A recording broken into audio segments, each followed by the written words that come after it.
Bismillahirrahmanirrahim. Assalamualaikum warahmatullahi wabarakatuh. Syukur kita kepada Allah Subhanahu Wa Taala. Pencapaian SPM 2024 telah menunjukkan peningkatan yang begitu baik, merupakan pencapaian yang terbaik dalam 5 tahun yang terkini. Jadi tahniah diucapkan kepada semua murid yang mencapai pencapaian yang baik. Begitu juga kepada pelajar yang tidak mencapai pencapaian yang baik. Teruskan untuk menuntut ilmu. Bukan bermakna anda gagal hari ini, anda gagal seumur hidup. Jadi teruskan untuk menuntut ilmu.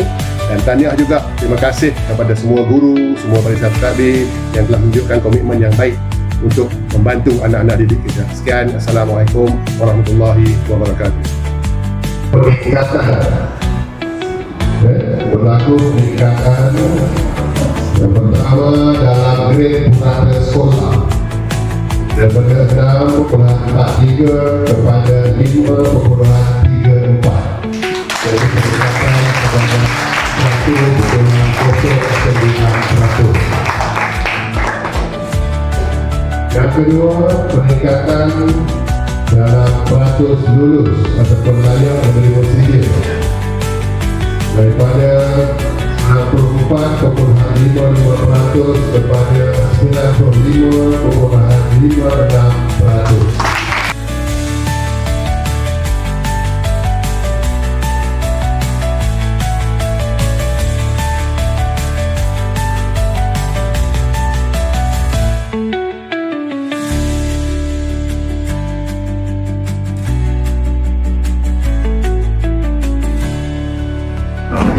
Hari ini saya ambil result SPM tahun 2024. Perasaan saya rasa sedikit tak sabar kerana nak tahu keputusan SPM saya.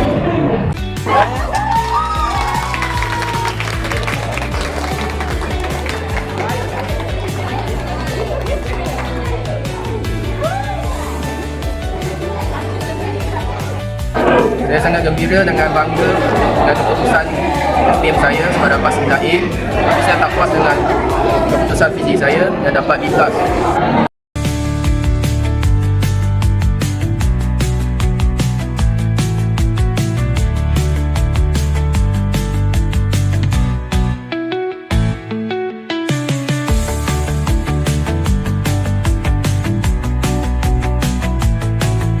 Berdebat jantung, risau. Pas ambil result, dapat 5A. Alhamdulillah, terima kasih kepada Allah dapat 5A. Nama saya Muhammad Zaini. Walaupun hasil saya tak memuaskan saya, tapi saya bersyukur sebab lulus SPM kali ini. Nama saya Muhammad Syafiq. Desain saya saya tak expect kan, tak dapat. Selama ni masih nilai A, tapi saya bersyukur sebab saya nilai SPM. Saya nama Muhammad Syafiq. Walaupun tak dapat A, tapi saya dapat yang terbaik, dapat saya upaya, dan bertawarkan dan usaha apa semua. Dan hasil usaha daripada cikgu-cikgu juga, sebab cikgu yang merakamkan juga. Tapi apa-apa dah, Alhamdulillah, kita dapat yang terbaik, kita dah apa-apa semuanya dah berserah dah. Cumanya Alhamdulillah dan terima kasih lah kepada cikgu yang sudi mengajar saya, mendidik saya dengan baik daripada kata 1 sampai kata 5. Alhamdulillah. Saya harap kejayaan ini tidak akan terhenti di sekolah menengah. Walaupun dah habis, tapi saya harap benda ini akan berlangsung lah. Dapat 2A. 3A straight B. Bersyukur sangat dah. Thank you dekat cikgu sama anak-anak saya yang sampai tahap macam ni. Speed lah nenek, tapi jadi macam ni. Thank you kepada semua cikgu-cikgu Seri Kota. Alhamdulillah. Cikgu.